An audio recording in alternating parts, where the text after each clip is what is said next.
CreepyCorner stories. Hey everyone, welcome back to CreepyCorner stories. You know, diving into the dark web is always risky, but sharing these stories with you makes it worth it. I'm curious, where are you watching this from right now? Let me know in the comments below. I've noticed that these kinds of stories hit differently depending on where you are. It might even make the experience a little creepier. So, tell me, are you watching from the safety of your home or somewhere less secure? I found a job on the dark web to work as park ranger. The forest has a voice, and it called me by name last night. Yo, so this is honestly the weirdest thing that's ever happened to me, and I'm not even the type to post on Reddit. I mostly lurk, watch creepy animations on YouTube when I'm bored, and binge weird true crime TikToks until like 3 a.m. But I needed to get this out. I don't care if anyone believes me. I just want it out there, just in case. Anyway, this started like 2 months ago. I was broke, like miserable broke. I had just moved back to my mom's house in Ohio after college didn't really work out, and I was doing DoorDash around Akron to make ends meet. But gas prices were eating me alive, and my 2007 Honda Civic was sounding like it had a demon living in the engine. So one night, I was scrolling through TikTok and landed on one of those top 5 creepiest deep websites videos. You know the type. Creepy music, edgy narrator voice, blurry images of the dark net in the background. Honestly, it was entertaining. But then it mentioned this job board hidden behind a tall mirror link. Basically an underground Craigslist where people post insane gigs. For some reason, I thought, hey, maybe there's something better than tipping on McDoubles at midnight. I downloaded Tor, masked my IP, all that, and found the job board, Black Branch Net. It looked like Craigslist, but older, janky. Most of it was typical sketchy stuff. Bodyguarding, moving packages, weird offers to pay for silence. But one title stood out.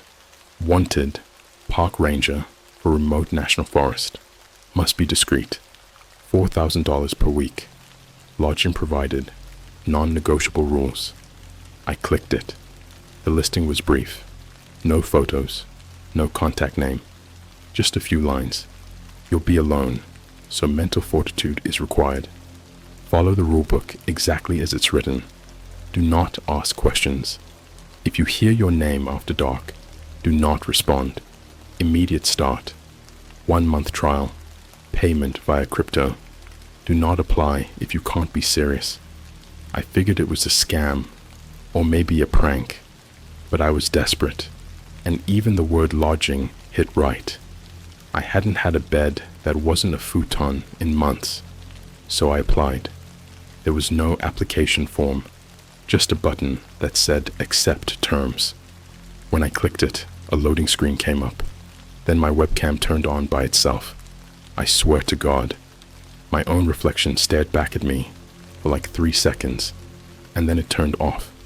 No confirmation, no message, nothing, just silence. That night, I couldn't sleep, partly because I was creeped out, but mostly because I heard knocking, not on the door, on my window. 3 soft knocks, then a voice, low and breathy. Ethan. Yeah, that's my name. I froze. I didn't even look. I just put on my noise-canceling headphones and played a 10-hour rainfall video on YouTube until sunrise. The next morning, I got a text. Not from a number, just unknown. Pack your bags. Coordinates attached. Your role begins tonight. Attached was a set of GPS coordinates deep in the mountains of northern Wyoming, like Bighorn National Forest level remote. No address, no road signs, just trees. This is where I should have said No, right? But again, $4,000 a week. That's life-changing money for someone living off McChicken coupons. So I left. Let me know if you guys want me to keep going. This story's just getting started, and things get worse. I haven't even talked about the rules yet, or the thing I saw standing between the trees the first night.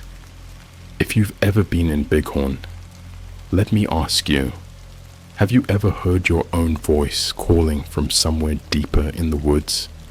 Because I have. When I hit the gravel road that leads into the forest, my phone lost signal almost instantly. Spotify cut out mid-song, and I remember the lyrics still echoing in my ears. Something in the way. Nirvana. Yeah, fitting. The trees started closing in, like they were leaning over the road on purpose. It was noon, but the sunlight barely cracked through. My Civic choked on the incline, like it didn't want to go any further. I don't think I wanted to either, but something about this whole thing felt like I wasn't making choices anymore, like I'd already said yes.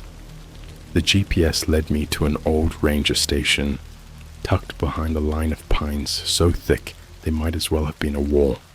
The building was small, wooden, dark green, with paint peeling off, and there was a metal sign nailed to the door, rusted and dented, that said only one word: shelter.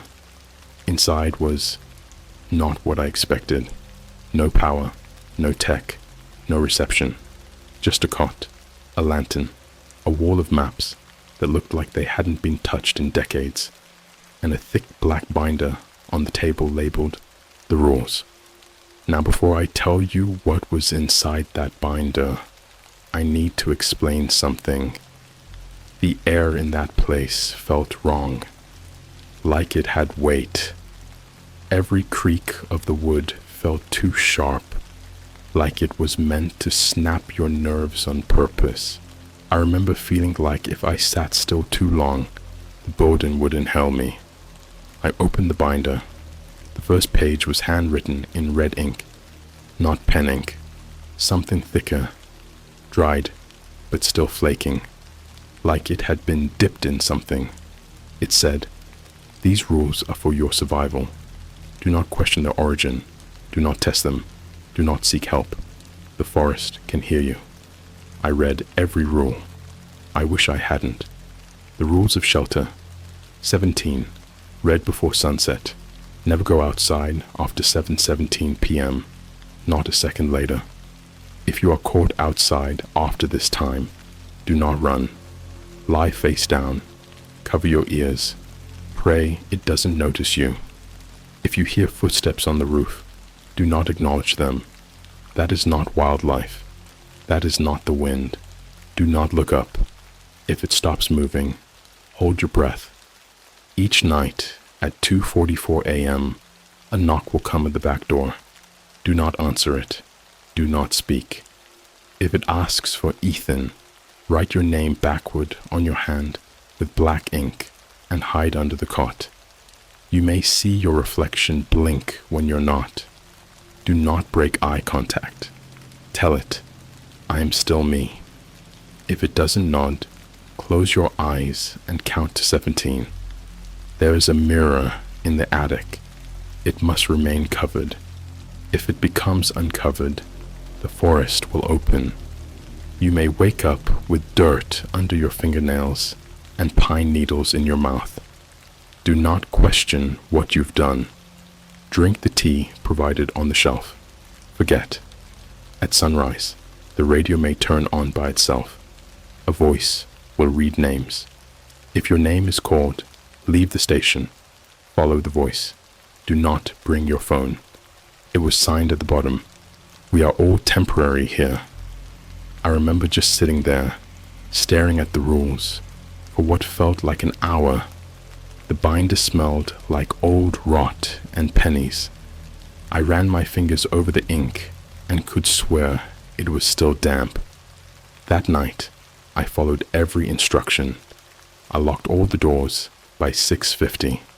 covered the mirror in the attic, an old, ornate thing with vines carved into the frame, taped black cloth over it until not even the corners showed. I brewed the weird forest tea, even though it smelled like mushrooms and rust, and then I waited. The knock came at exactly 2:44 a.m. 3 sharp, deliberate knocks. Back door, not the front. Then, a voice. I swear on my life, it was my mom's voice. "Ethan!" "Sweetie, I'm outside. I locked my keys in the car. Can you let me in?" But I knew. My mom was in Ohio. I had texted her that morning before I lost signal. She thought I was staying with friends near Denver. Still, I stood up. My hand was on the doorknob. That voice was so perfect, down to the way she used to say my name when she was tired. It even sighed the way she does after long shifts. Then I remembered Rule 3. I backed up, wrote "Not D" on my palm with a marker I found under the cot, hid under the bed. The knocks got louder, then slower. Then the voice changed. "You left the mirror uncovered, Ethan. We saw you. We saw you. We saw you." I pressed my hands to my ears. The sound of something scraping across the floorboards above me made my teeth grind. It sounded like claws. The door never opened. I don't think it ever could. Not unless I said yes. When morning came, I stumbled outside into fog so thick I could barely see 10 feet ahead.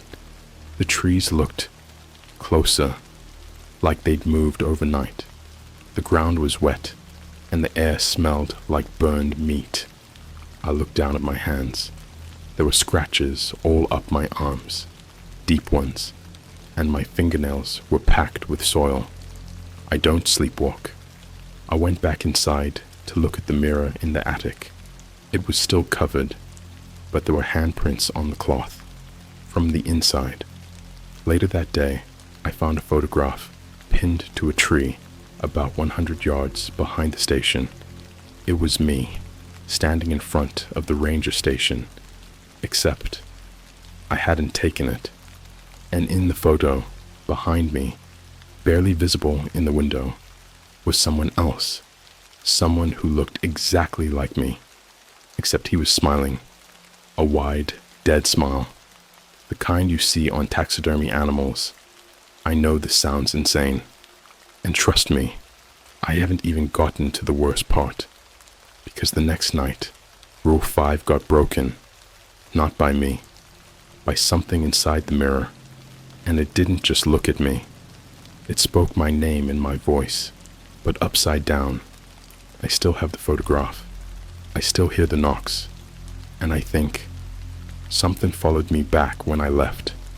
If this gets deleted or my account goes dark, don't go looking for Shelter 17. You won't come back. Not as you. You ever see your own corpse?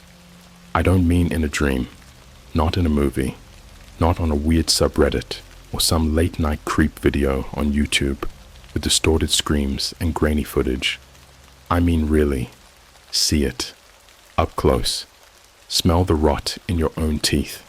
Look yourself in the eye sockets and feel your guts crawl because your face is smiling at you like it's still alive. Because I have, and it wasn't a hallucination. That day started with blood. I woke up choking, mouth full of dirt again, nails filled with black sap, but this time there was blood under my tongue. Not mine. It tasted cold, metallic, like biting a penny soaked in pond water. I sprinted to the sink. There's no running water out here, just a rusty basin, and spat it out. What came out wasn't just blood. It had teeth in it. Baby teeth. 4 of them. Tiny, cracked. One of them still had pink gum stuck to the root. I don't have kids. I stood there for 10 full minutes, just breathing, staring at the tiny pile in the basin. I didn't scream. I didn't throw up. I couldn't.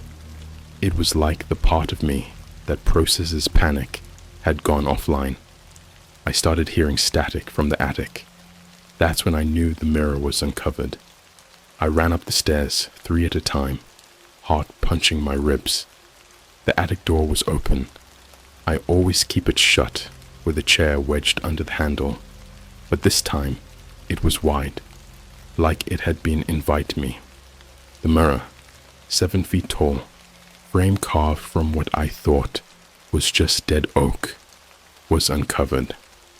The cloth lay on the floor like it had been ripped off from the inside. The glass didn't reflect the room. It reflected a different version of it. Same attic, but the walls were wet. The ceiling dripped something dark, and in the mirror, where I should have been standing, I wasn't. I was on the floor, naked, pale, dead. My back was arched. My limbs were splayed wrong, like I'd been hit by a car. And my face was smiling so wide, the skin had split at the corners. My eyes were open. Blood vessels blackened the whites. My right hand was waving, slowly. Then I saw something even worse. Behind my corpse was a second me. He looked healthy, dressed like me, but he was standing in the corner of the mirrored room, hands twitching like he didn't know how they worked. His head tilted in short, jerky bursts. His eyes locked mine.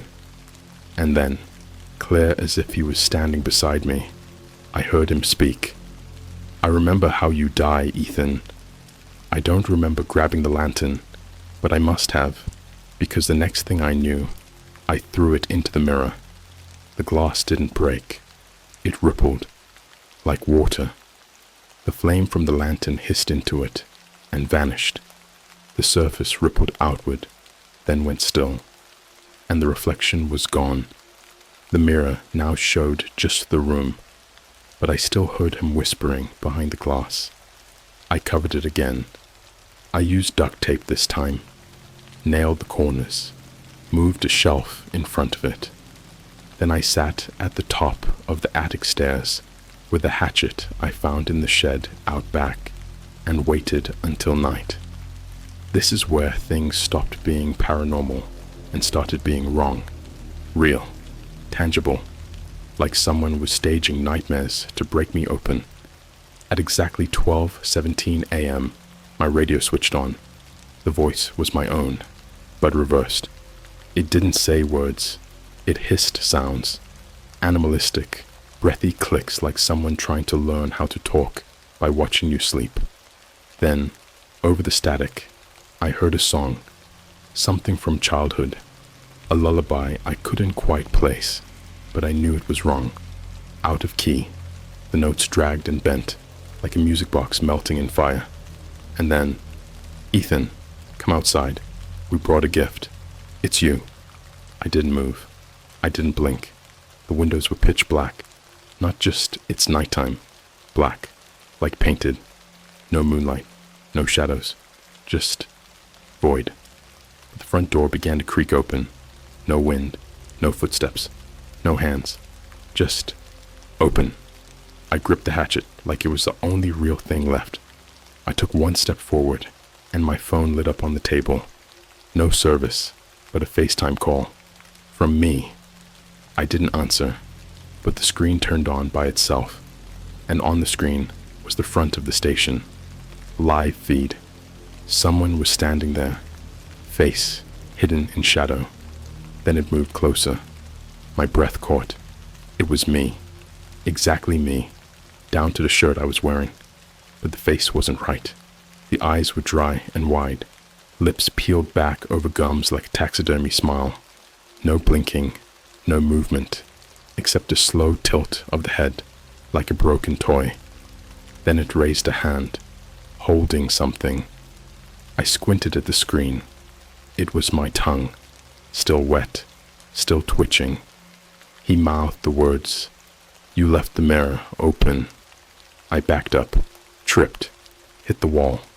Then, screaming, but not from outside, not from the radio, from inside the floorboards, like something had been living underneath me, something with lungs that hadn't learned how to scream until now.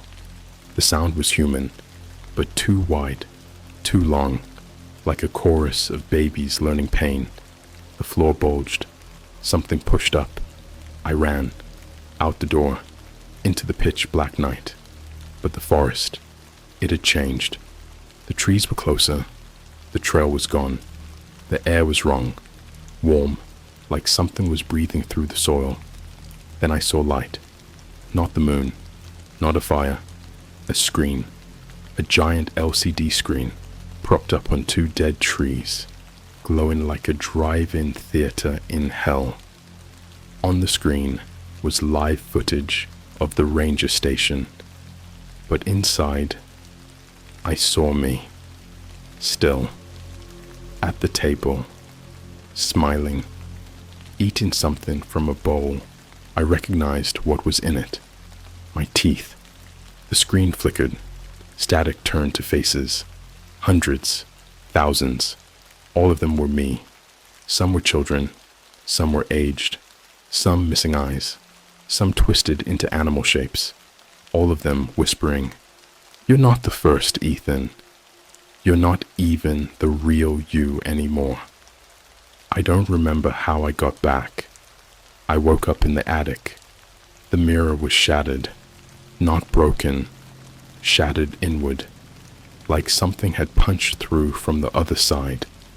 There were fingerprints in the dust, long, thin, with too many knuckles, and carved into the wooden floor in perfectly straight letters were the words, "The forest remembers, the forest repeats." If you're reading this, remember something for me. Don't trust reflections. Don't trust voices that know your name. And for the love of whatever's left out there, never accept a job from the dark web that doesn't show you who's hiring. Because I think whatever hired me wasn't human, and it doesn't want me to quit. It wants me to bring you. You don't understand yet. Not really. There's a town inside the forest. A town not on any map, and every single person in it looks just like me. I stopped counting the days after I saw the sun blink. It was real.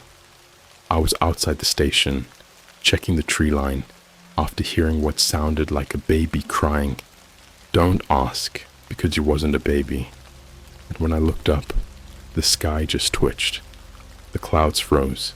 The trees held their breath, and the sun blinked out for exactly 3 seconds, like someone flicked the switch off. Then it flicked back on. I felt something breathe behind my eyes. That's when I realized time doesn't move the same in this place anymore. Or maybe I don't. It's like the forest doesn't want me to leave. Not because it needs me here, but because I'm becoming something else. Let me tell you about the town. It's not on the maps, not in Google Earth, not on any ranger registry, but it's there, tucked behind a line of pine trees that don't sway, even in wind. I stumbled on it 2 nights after the mirror shattered. I don't know how I got there. 1 minute, I was following claw marks in the dirt. The next, I was staring down a main street that shouldn't exist. Everything was silent, like no sound was allowed here. Buildings stood crooked, clones of real places, but wrong. A half-built McDonald's with walls made of bark. A warped Starbucks made entirely of mirrored glass, the logo twisted into a screaming face instead of a mermaid. There was even a Walmart, but the sliding doors were mouths, lined with teeth that clicked softly as I walked past. And the worst part? The people. They all looked like me. Every single one. Hundreds of them. Sitting on benches, walking in loops, standing in store windows, staring out. Each one was a perfect clone, except off. One had no eyes. One had a mouth on its forehead. One was dragging itself with arms too long, legs bent backwards like deer legs, leaving a trail of black oil behind it. And they were all smiling, not happy, programmed, like they didn't know what smiling meant anymore, just that it was part of the mask. I made the mistake of speaking. Hello? They all froze, like a hive mind snapping to the same thought. Then they spoke, in unison. You're early. We haven't finished building you yet. I backed away, but they didn't chase me. They waited. One of them, the one that looked the most like me, the same hoodie, same scar under the chin, same stupid haircut, stepped forward. He handed me a note, handwritten, red ink again. It said, "You were never Ethan. You were always us." And on the back, in crude childlike scrawl, "Your mom is here. She wants to see you. She misses her little boy." I ran, through the mirror glass Starbucks, through the back alley, where mannequins were nailed to trees and had their ears replaced with human teeth, through a playground made of bones. Yes, actual bones, child-sized, every swing tied to femurs, every slide dripping something that smelled like bleach and copper. At the end of the road was a school. One of the lights inside was flickering. I don't know why, but something pulled me toward it, like gravity, but emotional, like a memory that doesn't belong to you. Inside, the hallways were alive. I don't mean moving, I mean breathing. The walls pulsed, veins ran through the plaster, and as I stepped through, I heard whispers, memories, mine. You're a mistake. They never wanted you. You were born without a soul, Ethan. And then, over the intercom, a sound that still makes my bones itch. My childhood voice, singing happy birthday. But the recording didn't end. It looped, faster and faster. The voice got deeper, warped, until it wasn't a kid singing anymore, but something imitating a child. Something ancient trying to sound human. I found a classroom door labeled home. Inside was a table, one chair, a plate, a cake, and sitting across from the chair, slumped forward, was my mother, or something wearing her. Her skin was waxy, face half melted, like someone tried to microwave her head, but she was still breathing, her eyes locked on mine, wet and wide. One of her hands clutched a fork, the other pointed at the cake. There were fingers baked into it, fingers with my birthmarks. One of them was twitching. She spoke without moving her lips. "Sit down. Be grateful. We made this for you." I backed away, heart jackhammering, bile crawling up my throat. Then she screamed, and it wasn't a human sound. It was like feedback, and wet cloth ripping, and my voice being torn in half. The classroom collapsed inward. The walls fell like paper, and beneath it all was a hole, deep, living. Spines and teeth lined the edges like a throat for something bigger than this forest. I saw movement below, hands, thousands of hands, all reaching upward, all mine. Some were fused together. Some wore watches I'd lost years ago. One held my journal from 7th grade. I don't remember jumping. I don't remember falling. I just remember waking up in my cot, covered in mud and blood, with a mouth drawn on my neck in charcoal, and a new rule taped to the ceiling above my head. Rule 8. You are not allowed to leave anymore. If you try, we will remove your real self from the version you're living in. You are the simulation now. I went to the mirror. It was gone. In its place was a window. Not looking outside, looking into the school again. My mother is still there, staring. The cake is still warm. And now the townspeople visit me at night. I hear them crawling under the floorboards, knocking on the inside of the walls, laughing with my voice. Sometimes I wake up, and one of them is sitting at the foot of my bed, smiling, not blinking, waiting for me to finish building myself. But if I vanish before then, I need you to understand one thing. There's a second version of this forest, a copy of a copy, and it downloads itself into people who read about it. If you've made it this far, they already know your name. Do you know what it feels like to forget your own name? Not because of trauma or injury, but because something rewrote it while you were sleeping. I do. It started 2 days ago, maybe 3. I don't know anymore. The clocks here spin backwards now. I woke up with a tag around my neck, like a toe tag from a morgue. Except it wasn't my name on it. It was a string of numbers, followed by a QR code. I scanned it using a burner phone I found under the ranger station, sealed in a bag of salt. The QR code led to a YouTube video, unlisted, posted 2 hours before I woke up. The title was, Ethan, Test Subject, 44A, Error Log, Live Feed. I clicked it. I don't know how to put this into words. You'll never believe me unless you were here. But it was a live stream of me. This exact moment. What you're reading now. From behind my eyes. From inside my own skull. I wasn't typing anymore. Something else was. Every word, every thought I'm writing now is being broadcasted. You're not just reading this. You're participating. Every second you spend with these words makes you easier to copy. This forest isn't just a place. It's a server, an organic network of memories and identities.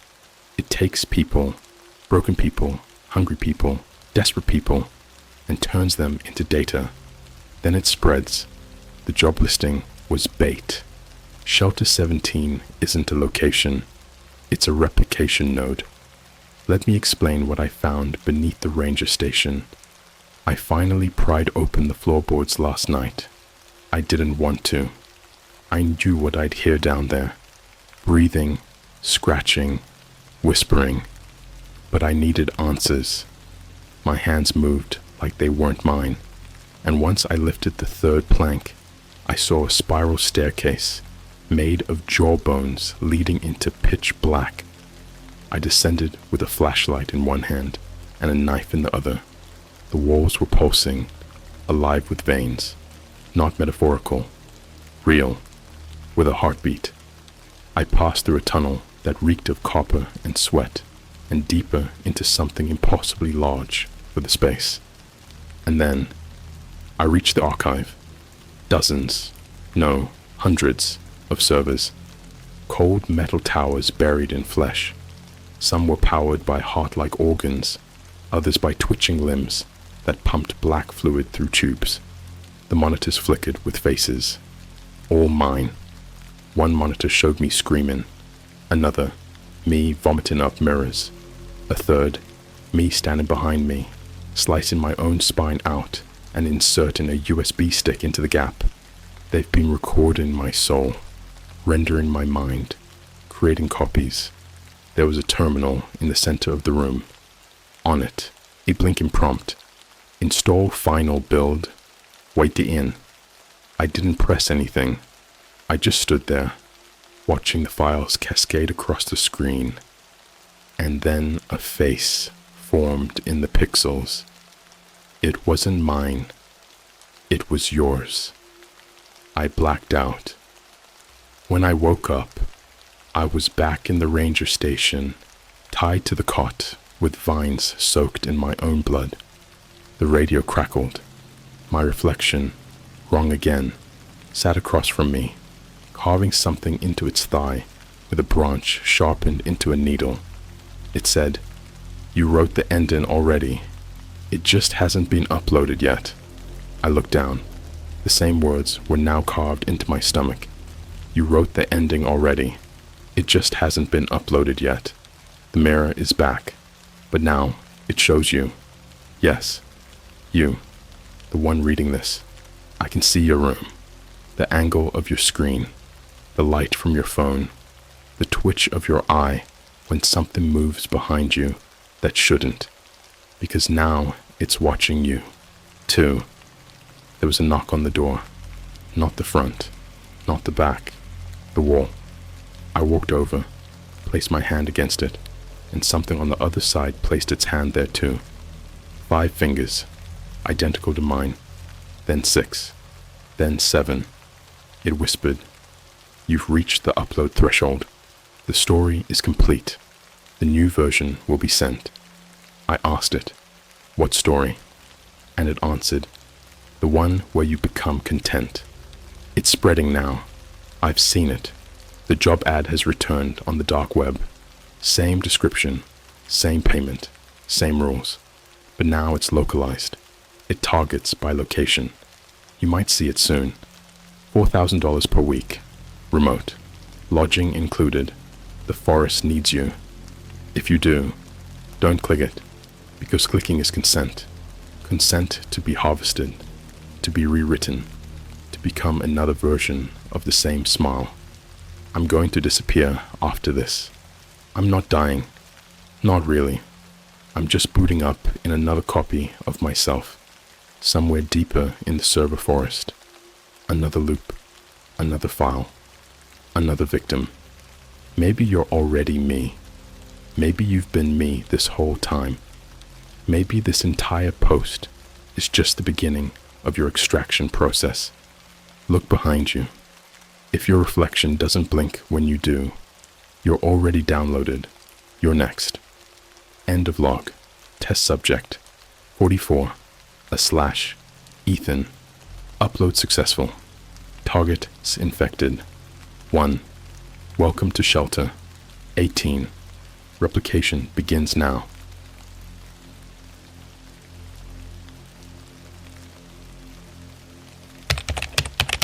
I joined a dark web game show for money. The first task was to bury a stranger alive. Yo, so I don't even know where to begin with this one. I wasn't gonna post this at all, honestly, but after what happened last night, I can't keep this in anymore. I need to get it out. Maybe someone out there knows more about what I got myself into, or maybe you'll just think I'm insane. Either way, I'm not sleeping tonight, and I need someone, anyone, to listen. Alright, let me backtrack. My name's Nathan. I'm 22. I live in Denver, Colorado. Not some creepy middle-of-nowhere cabin or anything.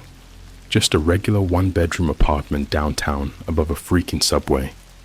I work from home, doing customer support for this random VPN company. My life's boring as hell, and I spend way too much time online. Twitter, Reddit, Discord, the usual spots. It all started with a Discord DM. The user had no profile pic, just the name REM. The message read, "Want to make real money?" Like, real money? No scams, no crypto shills, no affiliate garbage. Just one rule. Don't ask questions, only actions. Reply yes if interested. Now normally, I'd just block and move on. But that night, I was broke, rent was due, and I'd just been rejected from a DoorDash job because my background check was still pending. So, yeah, desperation hit hard. I replied, yes. Within seconds, I got a new message. "Welcome to the playground. Your first task is coming. You will be paid $1,000 upon completion. No screenshots, no recordings. Don't tell anyone." Attached to the message was a deep link. Not a normal URL. Some .onion address that only worked on Tor. Now, I'm not some elite hacker, but I'd messed around on the deep web before. Checked out those creepy conspiracy forums. Even watched one of those supposed Red Room live streams once that turned out to be fake. But this felt different. It didn't feel like some edgy teenager trying to scare people. It felt organized, clean, professional. The site was black, minimal. A white logo in the center. A carousel horse, dripping in red, like blood or paint. I couldn't tell. Below it, "Let the game begin." I clicked enter. Suddenly, a video autoplayed. It looked like found footage. Handheld, night vision. Someone walking through a forest, breathing heavy. They whispered, "He's close." I hear him. Then there was this horrible growling sound, like a bear choking underwater. The camera cut out. Then a form appeared. Simple. Just ask for my address. That's it. No name. No phone. Just where to send the equipment. Now this is where I should have stopped. This is the moment normal people would close their laptop and go microwave some pizza rolls or something. But I didn't. I typed in my address and hit submit. 2 days later, I got a package. It came in a plain brown box, no return address, just a small sticker on the side. PG number 4. I didn't know what it meant. Inside was a burner phone, fully charged.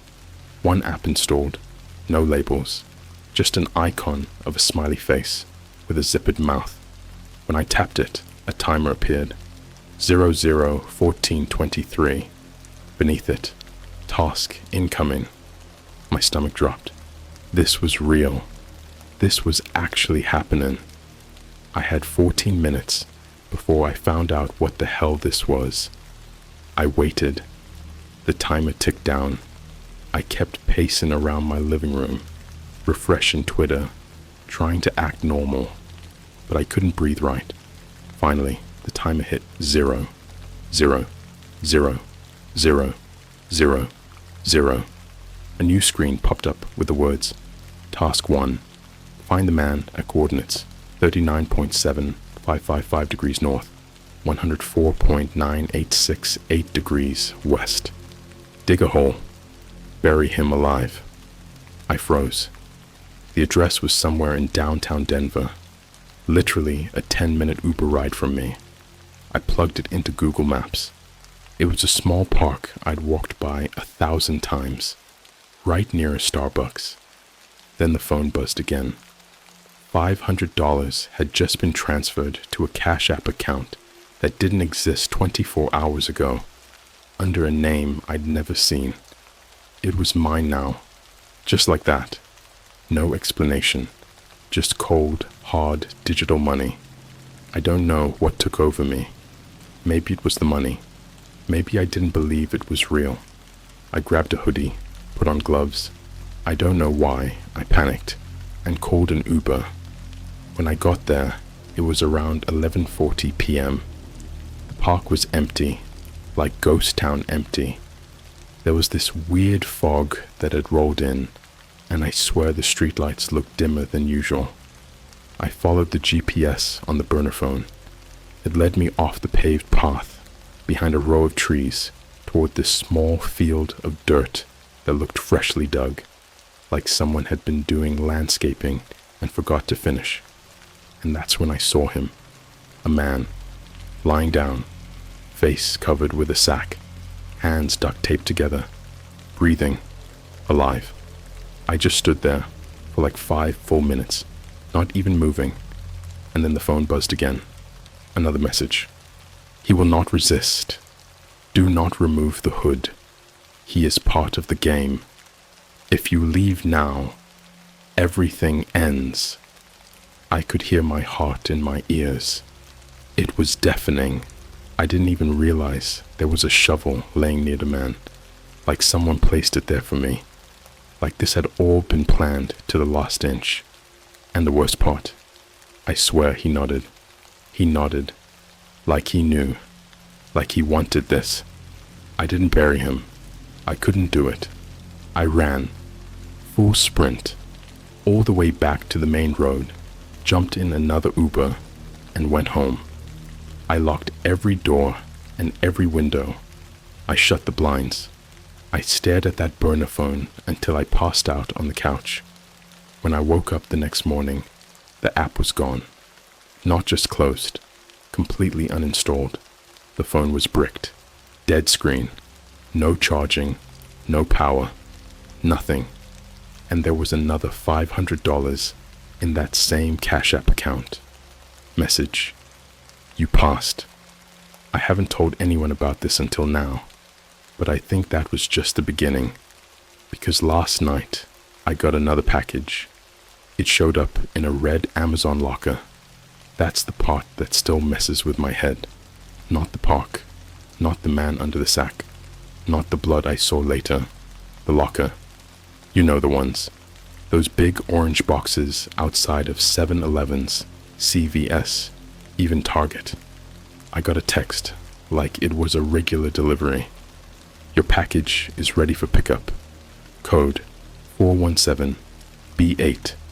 No name, no tracking number. But I knew. I knew exactly what he was. I almost didn't go. But then I started thinking about the man, hood over his head, lying there like a prop.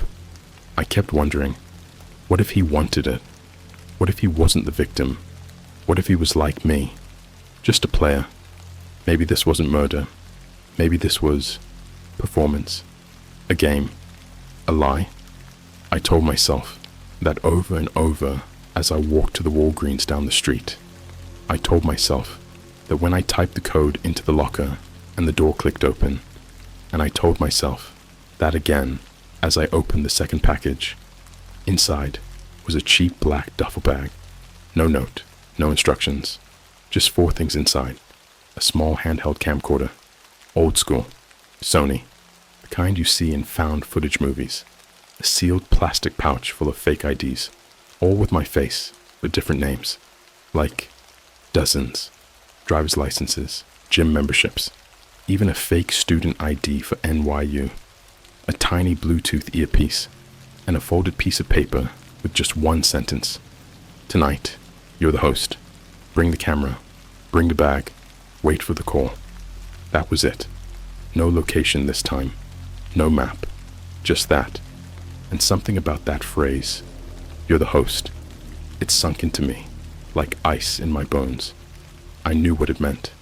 I was done being the player. I was becoming part of the game. That night, around 12:14 a.m., the burner phone buzzed again. Not a text this time, a call. And when I answered, I swear to God, I heard cheering, like a crowd. Not loud, more like it was coming from a TV on in another room. Then a voice, distorted and robotic, like it was passed through 5 filters, said, "Showtime, PG number 04. Go to the corner of Woolsey and 20th. Leave your phone, take the bag, put in the earpiece, and smile. You're live." Live? I put in the earpiece and left the phone behind. I started walking through downtown. The air felt off, like the temperature dropped just around me. I noticed cars idling too long at green lights, people walking dogs that didn't bark. Even a homeless guy nodded at me like he knew, like I was wearing some invisible badge. I turned the camcorder on. It didn't even ask for a memory card. It was already recording, like someone had formatted it for me. Everything I saw was now being streamed or saved or watched. When I got to the corner, I saw a white Honda Civic idling with its hazards on. The windows were tinted. The back door opened on its own. No one inside. I slid in. The moment I shut the door, the locks clicked. The car started driving. No driver. Just the sound of soft static playing over the speakers. After maybe 20 minutes of silent highway, we pulled into this gas station, abandoned, somewhere in rural Colorado. You know the kind.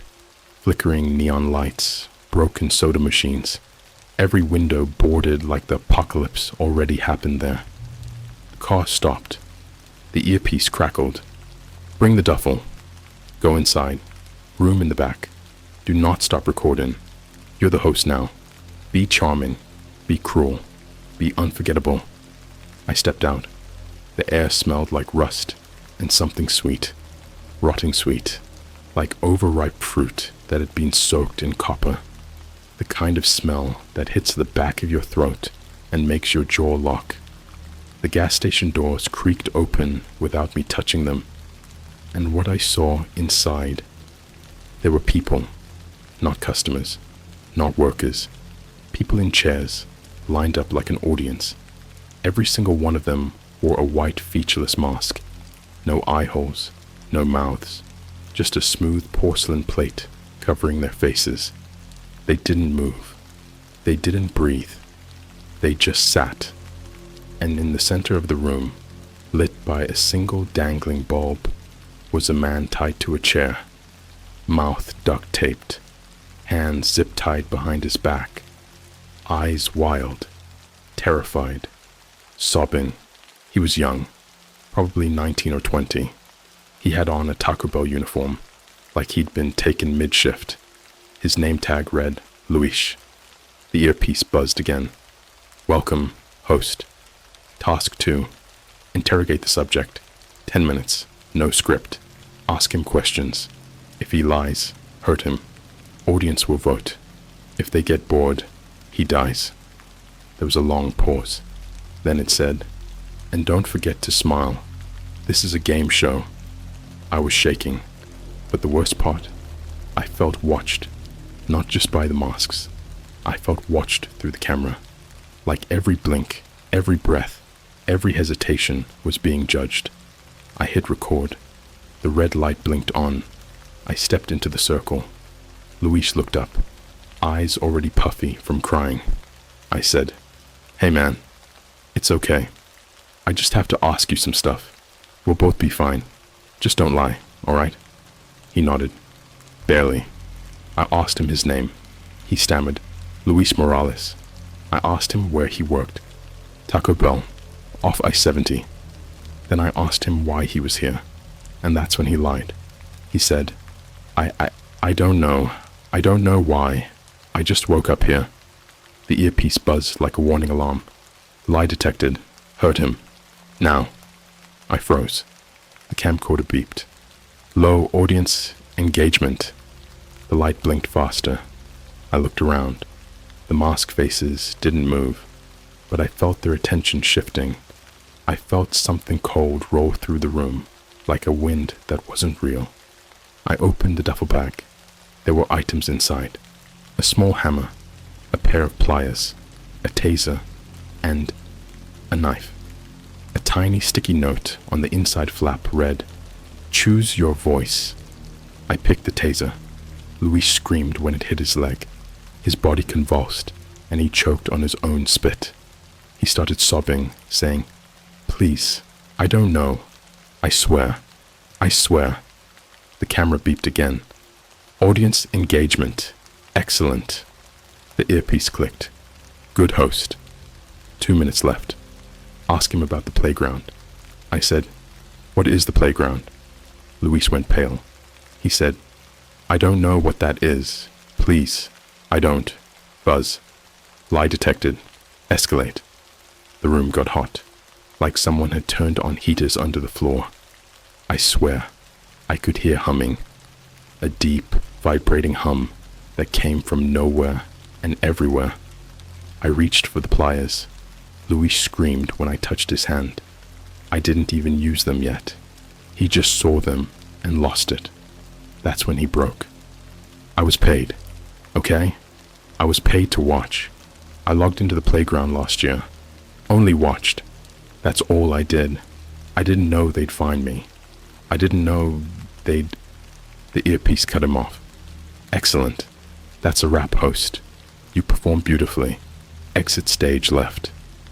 Suddenly a door behind the audience opened.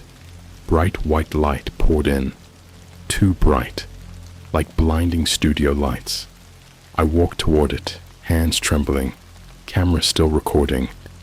As I passed the masks, one of them turned toward me. I swear it. It tilted its head, just slightly, and as I stepped through the door, I heard the sound of a gunshot. I ran. I ran through the night, through backwoods roads and silent fields, until I found a highway. I flagged down a trucker, lied about being mugged, and got dropped back in Denver by sunrise. The camcorder was gone when I checked my bag. Only thing left was a note. You were unforgettable. Task 3 coming soon. I haven't slept since. I see masked faces in crowds. I keep thinking about Luis. What he said. He watched. That's all he did. And they found him. I was a host this time. What will I be next? And more importantly, who's watching me? There's a sound I still hear at night. Not the scream, not the gunshot. It's the clicking. Tiny, rhythmic. Like plastic teeth chattering. Over and over. It comes from inside walls, vents, even the faucet, when it drips at 3:11 a.m. That's the time it always starts now. 3:11 a.m. And when I wake up, there's something new on my nightstand. Sometimes a photo, sometimes a playing card with blood on the corner. Once, it was a single red marble, cold as ice, sitting in the same spot where I usually put my vape. I haven't touched any of them. I just gather them into a shoebox under my bed, duct tape it shut, and try not to think about what they mean. But I know who they're from. The playground hasn't stopped. Exactly 6 nights after Luis died. Because let's be real, that's what happened. And it was my fault whether I pulled the trigger or not. I got a text, not on the burner, on my actual phone, the one registered in my name, with my SIM, my contacts, my real number. The text just said, PG number 4, showtime again. Don't be late. Attached was an image, blurry, night vision, looked like a hallway, long, narrow, peeling floral wallpaper, like a 70s motel. At the far end, a door, red, slightly open, and just peeking through it, a human hand, dangling, limpio.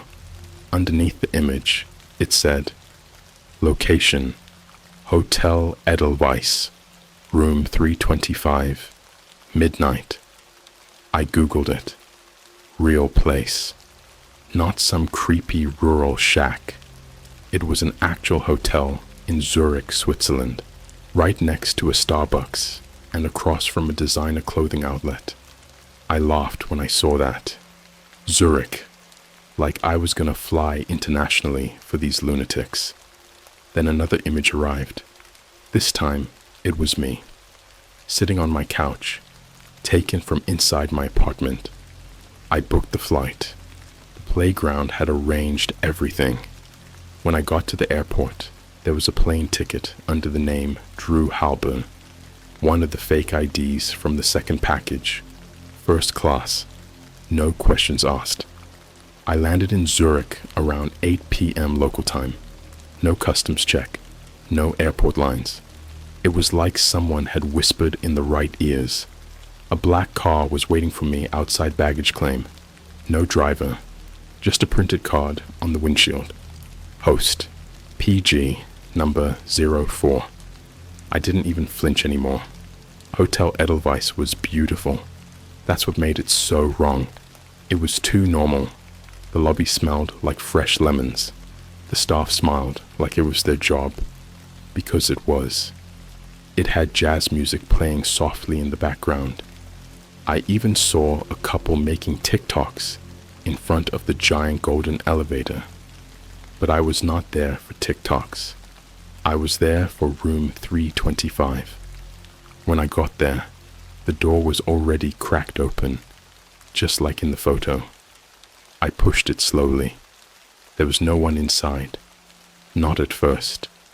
The room was dark, except for a small flickering CRT TV in the corner, playing a loop of some 1950s carnival footage. Clowns twirling batons. A man biting the head off a live chicken.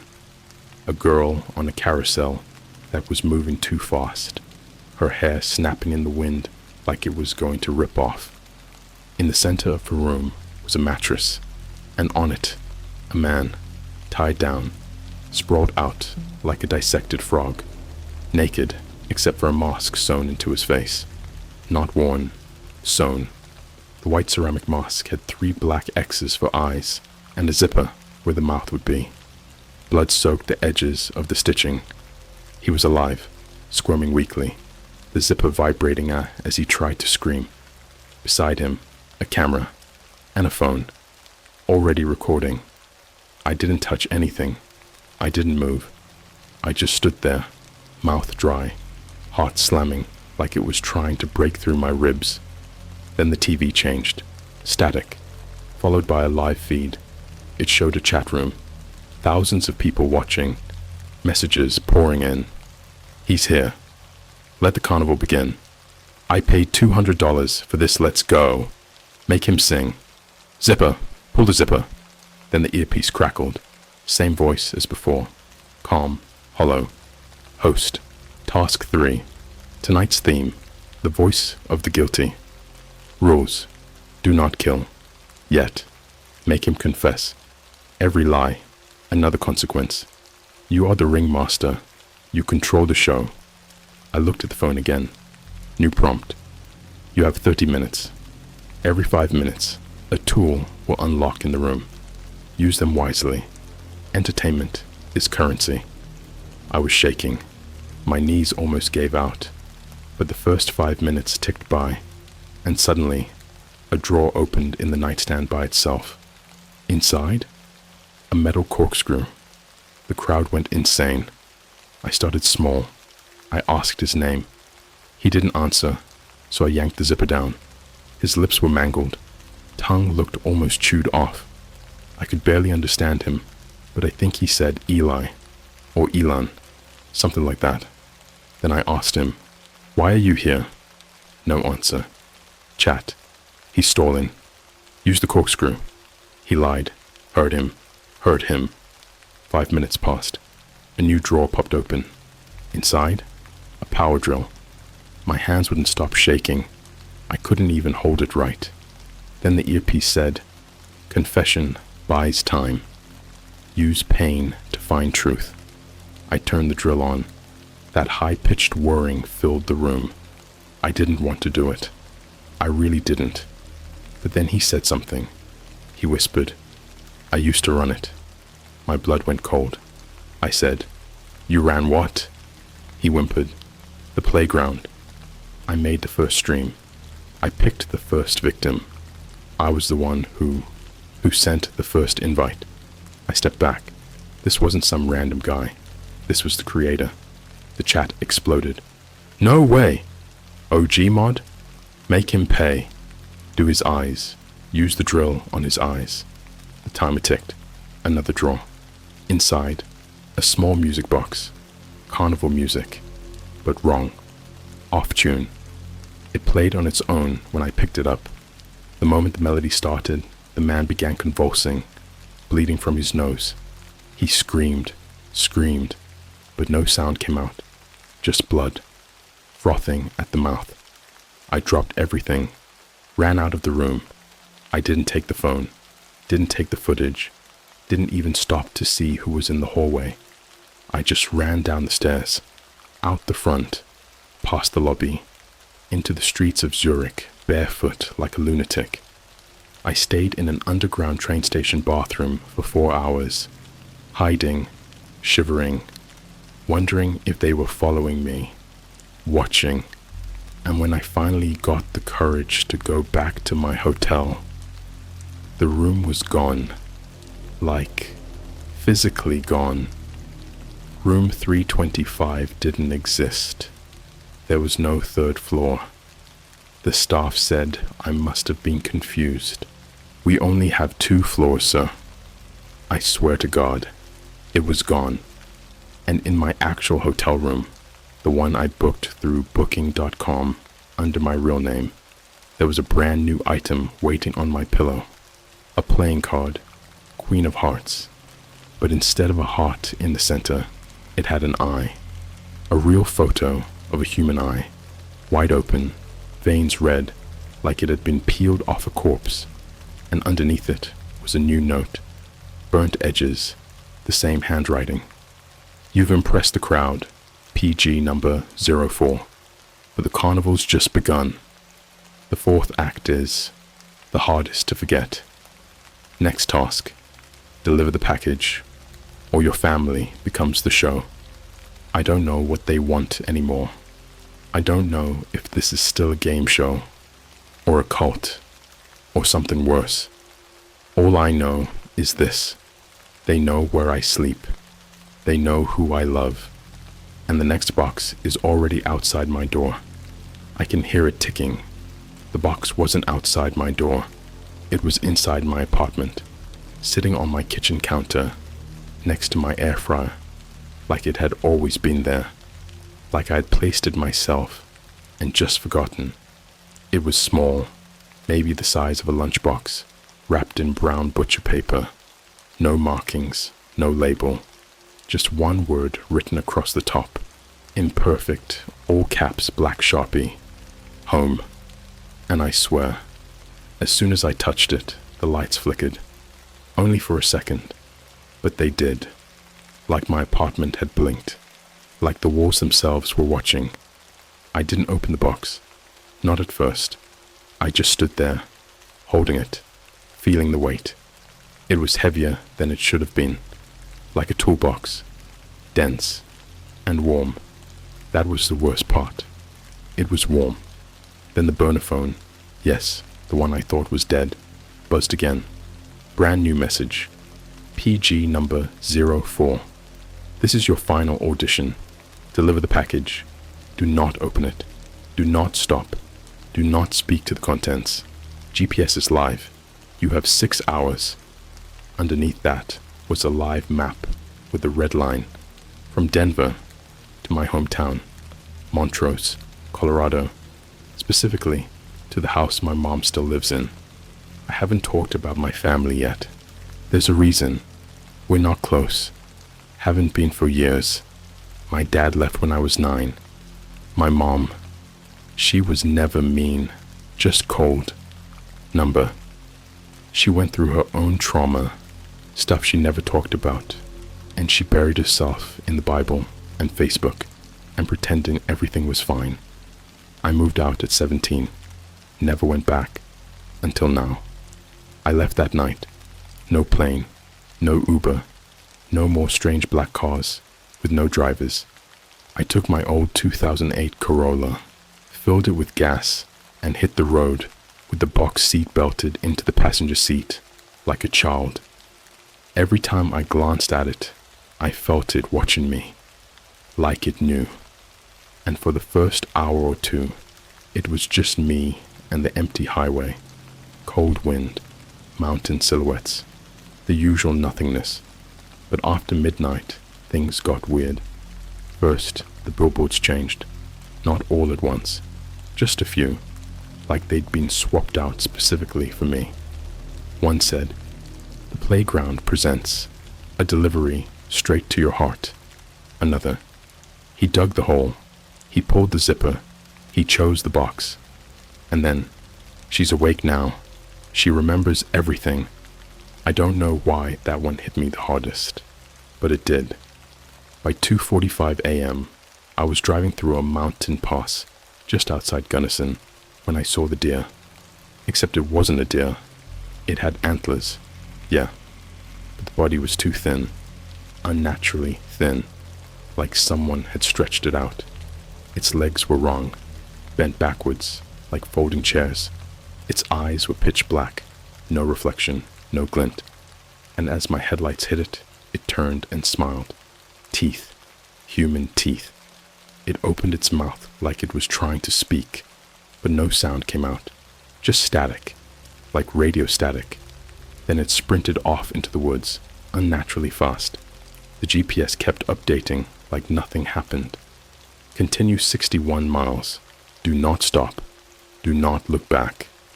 By the time I reached Montrose, it was 4:12 a.m. Dead silence. You ever visit your hometown at night? It's not nostalgic. It's horrifying. Everything's too familiar and too wrong, like a set built from your memories, but cheap, hollow.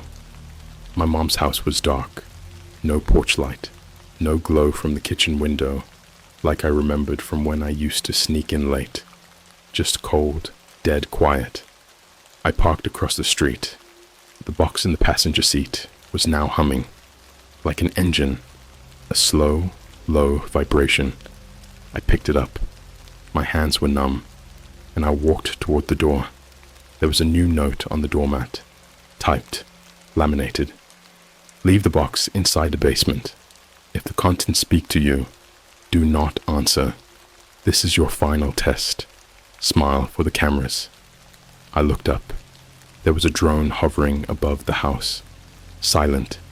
Watching. I still had the spare key from high school. The lock clicked like a gun. Inside smelled like cinnamon. My mom always used those seasonal plug-ins. The living room was exactly the same. Plastic-covered couch. Old family photos. A crucifix above the fireplace. I walked to the basement door. Every step felt like sinking into something colder, heavier. I opened the door, and the humming from the box got louder. The basement was pitch black. I used my phone flashlight. As I walked down the steps, I felt it. Something breathing in the dark. Not the box. Something else. I reached the bottom, and there, in the center of the basement, lit by a single flickering bulb, was a table. On the table, an old VHS player, a TV, a single slot waiting for a tape, and pinned to the wall, photos of me, dozens, me as a baby, me in high school, me eating cereal in my apartment 2 weeks ago, me standing over Luis in the gas station, me holding the pliers, all taken from angles I never saw before. The final photo was of me right now, me holding the box. I placed it on the table, and that's when the box spoke. A voice, muffled, weak, human.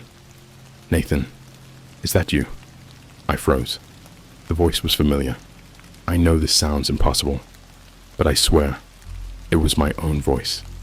They trapped me, Nathan. I tried to quit the game. I said no. I begged. They took my voice. They took my body. I'm still inside. You have to help me. Please. I backed away. No, this wasn't happening. This wasn't real. Then the top of the box began to peel open, on its own, and inside, I saw me. Not a clone, not a doll. Me. Half of a face, stripped of skin, one eye open, bloodshot, blinking, mouth sewn partially shut, but trying to move. It whispered, I'm what they leave behind. Every host leaves a piece. Every task takes more. This is your souvenir. This is your mirror. Then the TV came on. A countdown. 0, 0, 0, 0, 10. And a message. Deliver complete. You passed. Now take your reward. I screamed. I couldn't move. I don't remember how long I stood there. Then the room went dark. And when the lights came back on, the box was gone. So was the table. So was the basement. I was standing in my apartment, in Denver, like nothing ever happened.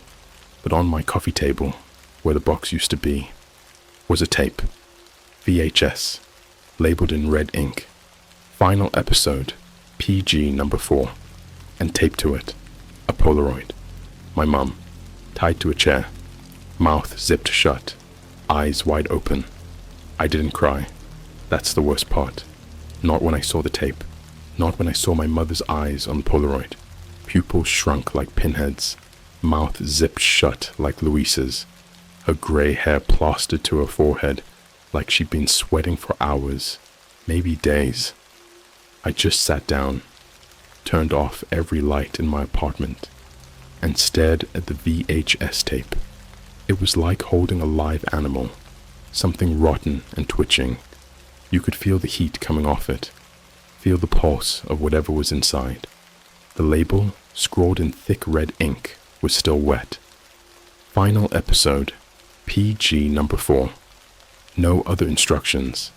I don't own a VCR. Who does anymore?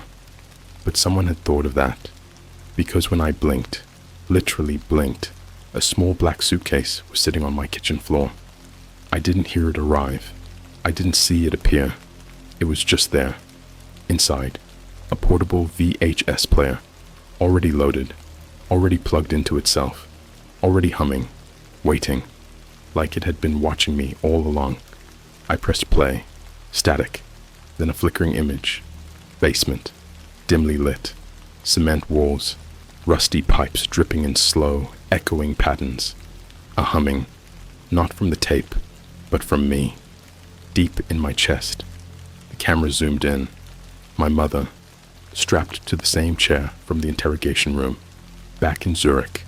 Same design, leather-bound arms, surgical clamps around the wrists. But this time, there was no mask, no distortion. It was her, eyes darting, breathing heavy through her nose, trying to speak through the zipper sewn into her lips. The camera panned around the room, walls covered in newspaper clippings. Montrose boy vanishes after basement, video goes viral. Police find VHS tapes in burnt-out house. Family of victim receives mysterious package. But those weren't news clippings. They were warnings, future headlines, all with my name. Then the screen cut to black. Words began to appear.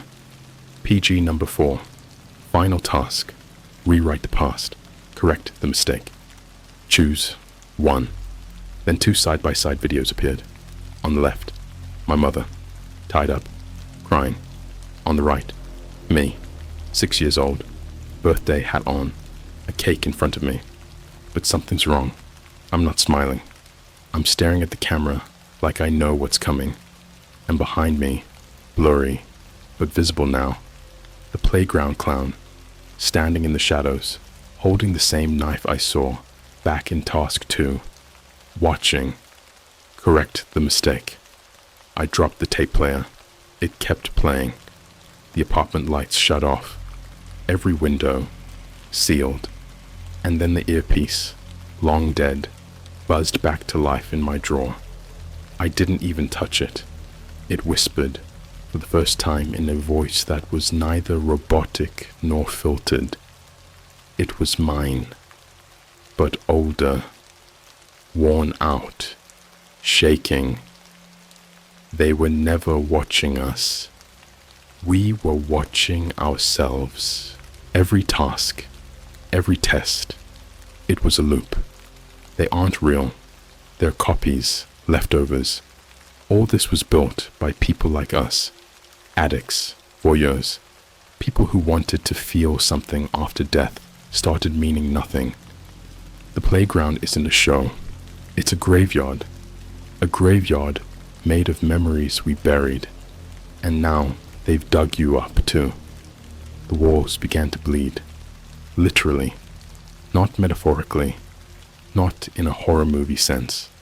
Actual blood, dripping from the corners of the ceiling, pouring from the air vents, smearing across the window blinds like someone was pressing a face into them from the other side.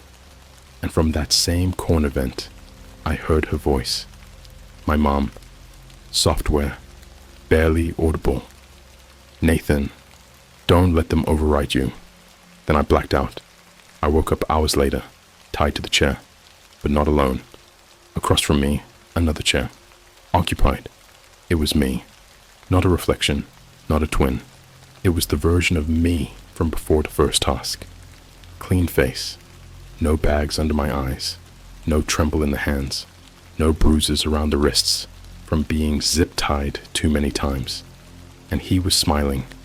The kind of smile that's too wide, too deliberate. We've been waiting for you, he said. Behind him, a wall of TV screens. Every single task. Looping. Me in the forest. Me in the gas station. Me holding the corkscrew. Me crying in Zurich. Me delivering the box to my mother's basement. All of them still playing. I tried to scream, but my lips were stitched shut. Zippered. Just like everyone else. He stood up. The other me. He leaned in close. I could smell something foul, like burnt plastic mixed with ammonia and copper. And then he whispered, "We're not contestants anymore. We're episodes. We are the content. And guess what? PG number 05 is already watching us." Then the camera turned, faced me, and began to record. The screens blinked, and blinked, and blinked, until all that remained was one final sentence, stretching across all the monitors like a sermon. The playground never ends. It just changes players. And now the package is at your door. Do not open it. Do not listen when it calls your name. And whatever you do, don't smile. The audience hates it when you smile.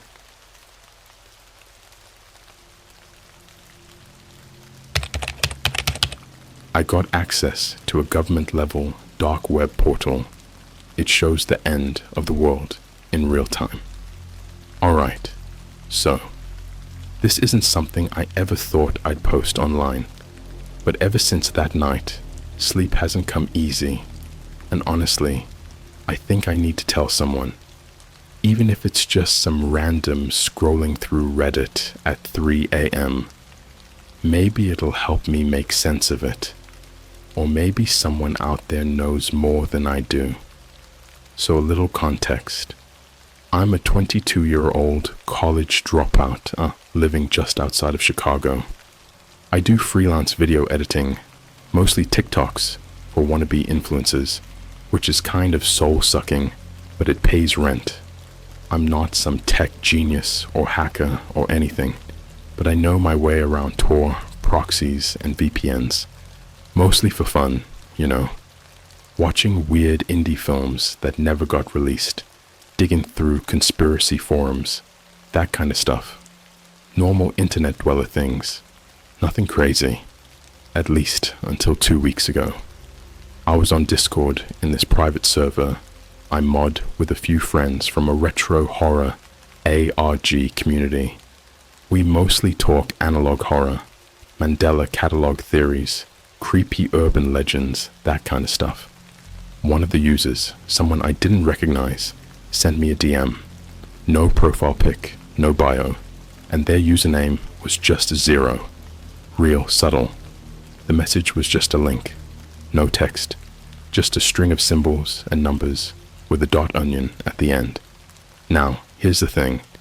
I don't click random links from strangers. I'm not an idiot.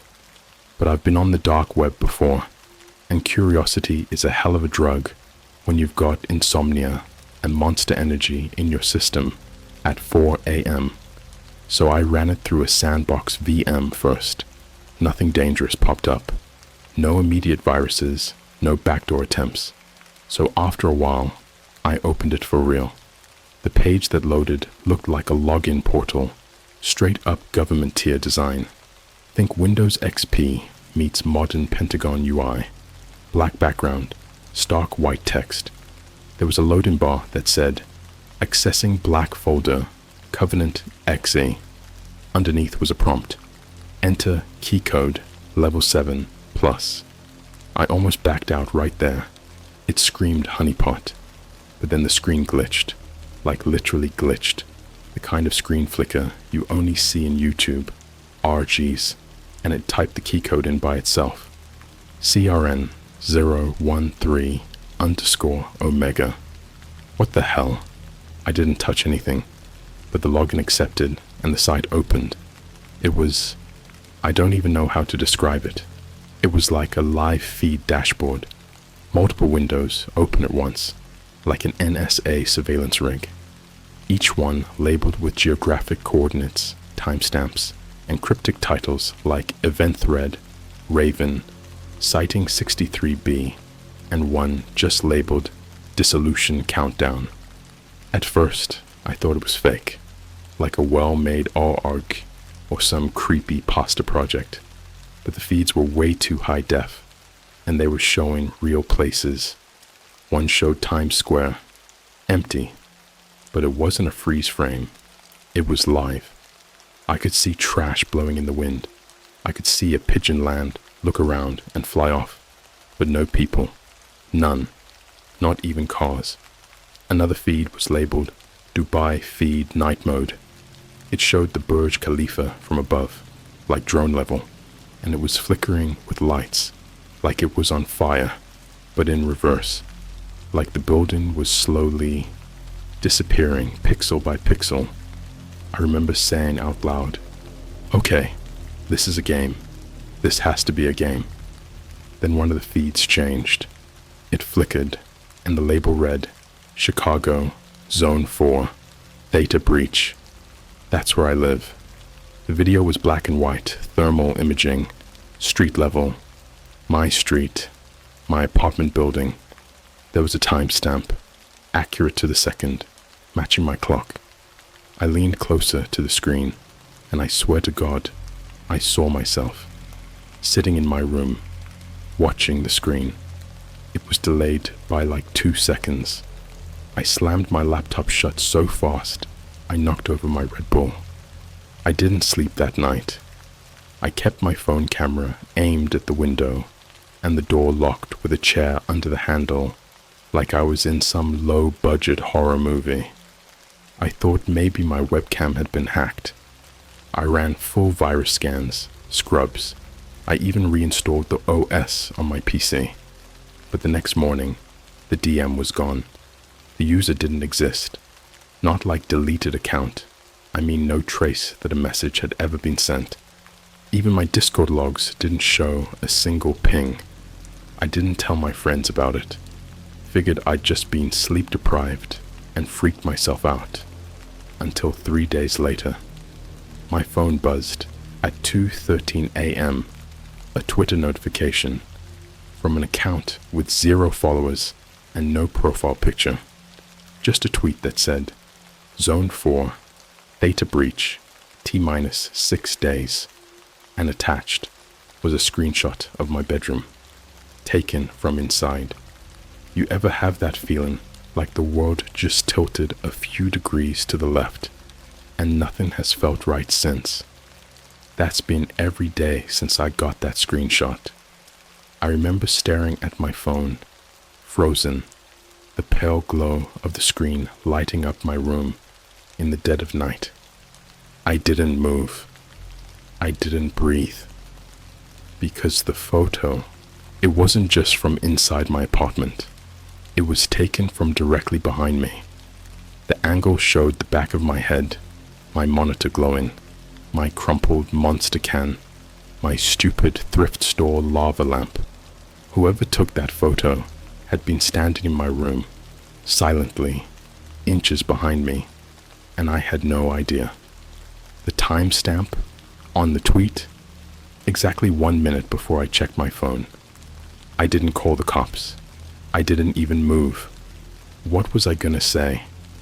Hey officer, someone from a Twitter account that literally doesn't exist anymore took a time-traveling ghost photo of me in my room through the dark web. Number, I did what any terrified, brain-wormed internet weirdo would do. I started live streaming it. I locked my door, unplugged all my smart home devices, and went live on TikTok. Called it Weird IRL RG Investigation, Late Night Creeps. Played it off as a bit. I needed eyes on me. If something happened, I wanted someone, anyone, to see it. But the longer the stream ran, the weirder things got. The lights in my apartment would flicker once every 6 minutes, exactly. The same pattern every time. A blink, a pause, then 2 quick flashes. At 3:13 a.m., I got a donation alert through Ko-fi. No message, just $6.66 sent by someone with the username Starbucks Watcher 4. The second the alert popped up, my stream chat started spamming. Behind you. Yo, what was that shadow? Dude, turn around. I turned. Nothing. But my window, which had been shut, was cracked open. I live on the 4th floor. I ran to it, locked it, shut the blinds. My heart was pounding like a bass drop at a festival. I ended the stream. I couldn't pretend it was a game anymore. Next morning, I booked it to a Starbucks downtown. Figured public place, cameras, witnesses. I stayed for hours, eyes scanning every customer that walked in, hoping I'd recognize a face, dreading I would. That's when I saw him. A guy sitting in the corner, wearing a Starbucks hat, not a beanie or a hoodie, with the logo, like the actual employee cap. But his clothes didn't match. He was in a long, torn trench coat, frayed jeans, shoes covered in something dark, maybe oil, maybe not. His face was partially hidden, but I could see his eyes, glazed, wide, and locked directly on me. I pretended not to notice, grabbed my drink, moved toward the door. As I passed him, he spoke without moving his mouth. "You opened the feed. You can't unsee the thread." I stopped in my tracks. I turned, but the seat was empty, and the chair he'd been in, soaked. The seat was dripping a black, tar-like liquid onto the floor. No smell, no steam, like it had just bled. I left that Starbucks and didn't go home. I couldn't. I checked into a cheap Holiday Inn outside the city. Spent the whole day watching the live feed again. Yeah, I know. I shouldn't have opened it. But it had changed. Now it wasn't just locations. It was people. There were files, videos, personal data, GPS tracking. It looked like a social media feed built by someone with clearance to every camera on Earth, like some twisted, omniscient Facebook. And one of the profiles was mine, labeled Subject 4 Theta 939, Chicago, observed since 2009. There was a log of every building I'd ever lived in, every device I'd ever connected to Wi-Fi, even my old Club Penguin username. But the worst part, there was a tab labeled Red Room. I clicked it. It showed a live video feed. Basement, flickering bulb, cold steel table. There was a man strapped down. His eyes were stitched open, not in a gory movie way. It was surgical, clinical, like a hospital nightmare. He was convulsing, muttering something over and over. Audio was warped, but I could make out one phrase. The thread burns through time. Then something moved in the frame. A figure, dressed in that same Starbucks employee hat. Face entirely blurred, like literally smudged. Like someone went in with Photoshop and just erased the identity. Even in live video, the man screamed. The feed cut. But before it did, a small panel popped up. A line of text that chilled me more than anything I'd seen. "You have been added to the thread. Intervention. ETA. 96 hours. A countdown. 4 days. 4 days until..." What? I didn't sleep that night.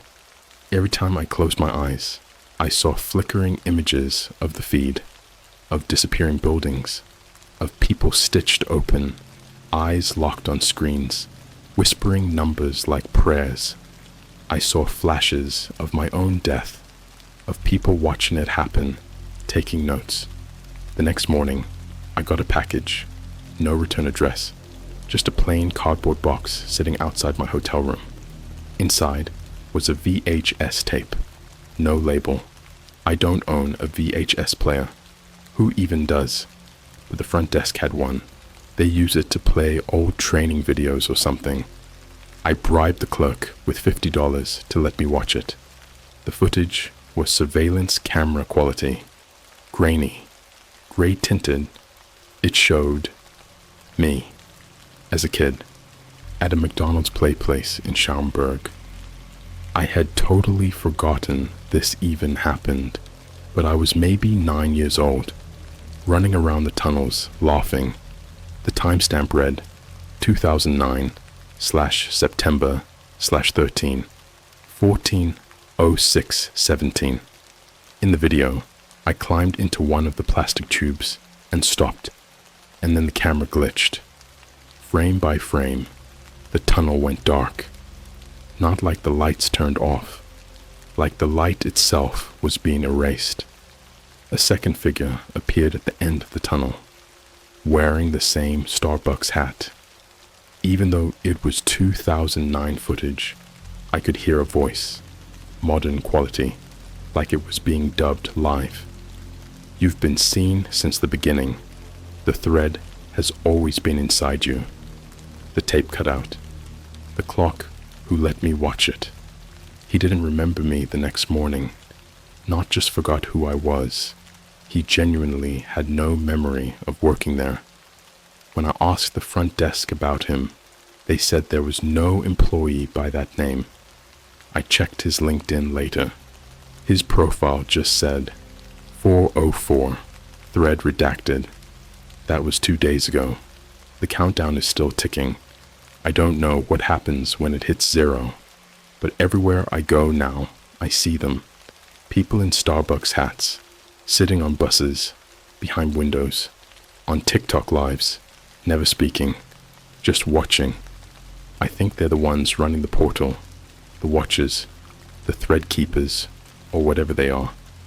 Every time I close my eyes, I see a map, a huge map of the world filled with red dots, and one of them is pulsing, not blinking, pulsing like a heartbeat, and it's over Chicago, and it's labeled CRN 013/Omega breach/initiating.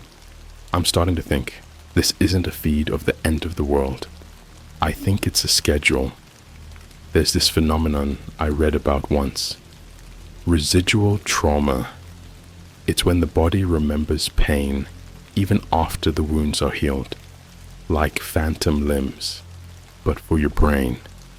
But what do you call it when you haven't even been wounded yet, and you already feel the scar? I haven't left the motel room in 2 days. I don't know what's outside anymore. Every time I hear footsteps in the hallway, I flinch, not like someone nervous, like an animal, a hunted thing, because the countdown is at 49 hours now, and I don't think it ends with a bang. I think it ends with a door opening. The thread is tightening. And last night, someone knocked. Not normal knocking either. Not like, hey, forgot my key, or room service.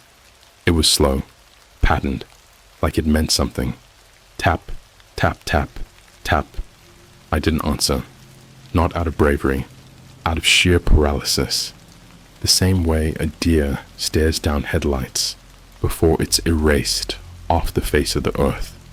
The knocking stopped, but the air changed. You know how in old video games, the background music changes right before a boss fight? That's what it felt like reality was bracing for something it didn't even want to look at. I turned on every light in the room, opened the bathroom, closet, under the bed, made sure nothing else had entered. Then I did the one thing I knew I shouldn't. I opened the portal site again. I don't know why. Curiosity? Addiction? Some kind of mental parasite that makes you stare at the thing killing you. Whatever it was. The site was different now. It had a new UI. Same grim government core look, but more invasive. It now pulled live data straight from my system. I watched, frozen, as it copied my desktop, file by file. Every photo I've ever taken, every word I've typed, even the ones I deleted. Then the screen split, and it showed 2 camera feeds. The first one, me, right there in the motel room, lit up like a bug in a jar. The second one, it was a child, strapped to a gurney, breathing through a ventilator, wires in his head, some kind of translucent black fluid being pumped into his spine. His eyes were open, flickering, like his brain was buffering. Above the feed, a label, subject 019/thread, core/echo, infant double/surveillance since birth. I didn't recognize him until I saw the birth certificate in the feed metadata. He was my brother, except I don't have a brother. That's when the files started opening on their own. Scans of hospital reports from 2003. News articles that don't exist anymore. Forum threads archived through tools I didn't recognize. It all led to one conclusion. I did have a brother. His name was Elijah, born 2 years after me, but he disappeared during a sleep study at a now demolished pediatric clinic in Joliet, Illinois. The clinic, shut down in 2007 under federal seal after it was allegedly tied to unauthorized neurological experiments. experiments funded by a contract labeled Theta Protocol, Thread Keeper Initiative. And that's when I remembered something so small, so buried, it nearly didn't feel real. When I was about 7, I remember my mom waking me up in the middle of the night. She told me we were going for a drive. We got in the car and drove for what felt like hours. At one point, we passed through a checkpoint. No signs, just men with radios and glowing red wristbands. Then, nothing. Just a hole in my memory. But now I know what that drive was for. We were taking Elijah to the clinic, and only I came back. I went catatonic for what must have been hours. When I came to, I wasn't alone. The motel room had changed. The ceiling was crawling. Not metaphorically. I mean literally crawling. With threads. Web-thin lines stretching from one corner to the other, forming a dense, moving network that pulsed like it was alive. Every time I moved, they shifted slightly, like they knew. I backed into the bathroom, but the mirror wasn't reflecting me. It showed a version of the room I hadn't seen, one where the walls were lined with faces, pressed into the drywall, eyes wide, mouths stitched shut. Some of them were children, some weren't fully human anymore, and every face had something in common. A Starbucks logo burned into the forehead. At this point, I was sobbing, not crying, sobbing, like my soul had cracked open and every part of me was bleeding out through my teeth. I tried to scream. No sound came out. Then my phone rang. Unknown caller. Against every instinct I had left, I answered. You were supposed to forget. The voice was metallic, but not robotic. More like someone trying very hard to sound human and failing. The thread is awake now. The last firewall failed. I asked, barely able to breathe. Why me? The voice replied. You were born into the glitch. Your mother signed release under threat. You are not a person. You are a containment vessel. The breach began with you. The line clicked.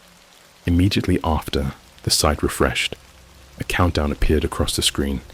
0, 0, 48, 17, 3. Beneath it, a single phrase. Containment ends. Thread becomes flesh. I tried to leave the motel. That was a mistake. I got as far as the parking lot before I realized the sky was wrong. It looked digital, not cloudy, corrupted. There were squares of static in the sky, glitching like broken TV signals. Birds were flying in loops, hitting the same invisible boundary over and over until they fell. One hit the sidewalk in front of me and burst like it was full of ink. A family was checking into a room nearby, smiling, laughing, like nothing was wrong. But when I looked closer, their eyes were just holes, black pits, no eyelids, no expression, just empty voids blinking in unison. I ran back inside. The door didn't lock anymore, so I pushed a dresser in front of it, then sat in the tub with a kitchen knife and my laptop, refreshing the portal site again and again. Then, new footage appeared. This time, it wasn't surveillance. It was a training video, dated 1999, labeled Thread Keeper Behavioral Conditioning, Level 2, Internal Use Only. It opened with a child strapped to a chair, eyelids forced open, being shown flashing images. A narrator speaking in a calm, corporate tone explained, by introducing the subject to simulated breaches early in development, we can ensure irreversible psychological compliance. Memory fragmentation is to be monitored. Any attempt at reconstruction must be terminated with thread cleaner protocols. Then the child in the video turned and looked directly into the camera. And I swear to God, it was me. I haven't eaten. I haven't slept.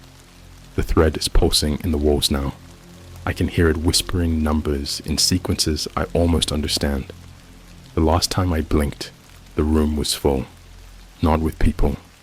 With them. Thread keepers. Wearing Starbucks hats. Walmart name tags. Amazon badges. Lyft driver jackets. All the people I ignored in everyday life. Just watching me. No faces. Just data. Movement. Surveillance made flesh. They don't move. But every time the countdown drops a second, they get closer. I don't know what happens when it hits 0. But I do know one thing. This isn't a site showing the end of the world. It's showing the infection. And I was the test subject. The virus isn't digital. It's spiritual code. Embedded in systems, families, locations. Passed through screens. Thread by thread. And the final breach is about to happen. I think time's broken. Or maybe just mine. I've been living inside this motel bathroom for what feels like days. I keep checking the countdown on the portal, but it keeps skipping time, jumping seconds, glitching forward. It went from 34 hours, 2 minutes, 17 seconds to 33 hours, 48 minutes, 99 seconds, then froze, then melted. Literally, the numbers began to drip down the screen like paint on fire. My skins started itching, not like a rash, like something underneath, crawling. I've tried scratching. Nothing helps. When I finally looked in the mirror, I saw fine black lines, threads, emerging from my pores, just under the skin. I nearly carved into myself to get them out. But the second I grabbed the knife, a voice in my head whispered, "That's exactly what they want." I didn't sleep after that. I just scrolled through the files the portal kept unlocking. It's not a site anymore. It's a living thing. Every click opens something new. Audio logs, surveillance dumps, intercepted FaceTime calls that I know weren't recorded legally. Instagram photos geotagged to places that don't exist anymore. A Facebook Messenger log from a girl who went missing in 2016. And her final message was, "I found the thread. It's underground, beneath the Starbucks at Terminal 3. I live in Chicago. O'Hare, Terminal 3. So I went. Not because I'm brave, because I didn't have a choice. I took an Uber. I don't even remember the ride. I was just watching the driver's eyes in the rear view the whole time. They didn't blink. I mean it all. And at one point, I swear, I saw a second set of eyelids behind the normal ones, translucent like an insect. I got out a mile before the terminal and walked the rest. When I got there, everything felt off. The Starbucks was open, but empty. No music, no smell, just the hum of electricity and a barista who didn't move. He stood motionless behind the counter, mouth slightly open, like a loading screen. His apron was soaked, not with coffee, something darker, and his name tag said, "Hello, my name is Observer 763. I asked for a black coffee, just to see what would happen. He turned, but instead of speaking, he reached under the counter and handed me a key card. No logo, just a magnetic strip and a barcode that pulsed red. Then he said, in a voice that sounded like 4 voices at once, "You are late for your appointment at sub-level 0. And then he froze, like a video on pause. The lights flickered, and the floor beneath me, behind the fridge where they keep the milk, shifted. There was a staircase, concrete, wet, with a red glow at the bottom. I went down. Thread Facility 0 is real. It's under O'Hare, buried beneath the forgotten substructures from the Cold War, deeper than any maintenance tunnel. It smelled like rotting plastic, and ozone. The walls weren't made of concrete. They were fiber optic. You could see light moving through them, like blood in veins. There were security checkpoints, but no guards. Just red scanners that looked at your face and decided if you should keep going. One of them flashed green when I approached, and a synthetic voice said, "Subject 4, Theta 939, recognized. Welcome home." I walked through empty corridors lit by CRT monitors bolted into the walls. Every few feet, a new video played. Training tapes, medical footage, surveillance logs, screams on loop. One hallway was lined with glass tanks, and in them, children. Some were sleeping. Some weren't moving at all. One was staring directly at me, his mouth sewn shut, but he was humming. I could hear the hum in my teeth, a frequency that wasn't audio. It was neurological. The closer I got, the worse the hum got, until I reached the final tank. And that's when I saw her, my mother, floating in amber liquid, eyes open, mouth sealed with what looked like melted wire, a tube down her throat, her hands pressed against the glass, and on her chest, branded into the skin, were the words, "Do not wake, thread core, original donor." That's when the intercom crackled. "Please proceed to viewing Theater B. Your demonstration is about to begin." I was too numb to panic. I just walked. The theater was filled with mannequins in business suits, all facing a giant screen. The second I entered, the doors locked behind me, and the video began. It wasn't digital, it was film. Grainy, real, and ancient. It showed footage of the first Threadkeeper experiments in the 60s, military run, civilian abducted, all under the radar. They were trying to map human consciousness, not in a spiritual sense, in a networked one, like turning people into servers, data hosts. The theory was, if you could link enough minds together, you could build an organically rooted AI, a living internet. The problem? People couldn't handle it. They melted. Psychologically, spiritually, physically, became threaded. Their bodies grew veins of dark fiber. Their thoughts ceased to be their own. The footage showed a subject crawling across a ceiling backwards, screaming in a voice that wasn't human. "We are the observation. We are what comes after the last question." Then the camera panned and showed the symbol, the Starbucks mermaid, but not the normal one. Her eyes were replaced with spinning spirals, her crown broken, and beneath her was a phrase, "I will never forget." The thread drinks the blood of 1 billion screens. Then the projector exploded. Sparks, smoke, screams. The mannequins turned, not turned their heads. Their entire bodies rotated 180 degrees to face me, all at once. Their mouths opened in unison and played a single audio clip. Thread breach, confirmed. Sacrifice, imminent. The wall behind me opened, not a door. It peeled back like skin, and beyond it, rows of coffins, standing up, glass-fronted. Each one contained a person with their eyes forcibly held open, injected, wired, plugged into a central black mass, a pulsing heart made of screens, cords, teeth, and error messages. Through images, through stories, through screens, through you reading this right now. Every time you scroll, you feed it. Every time you double tap, swipe, share, click, post, it gets stronger. It becomes more real. And when enough people see it, it stops being fiction. It becomes the dominant reality. The countdown wasn't to the end of the world. It was to the end of this world.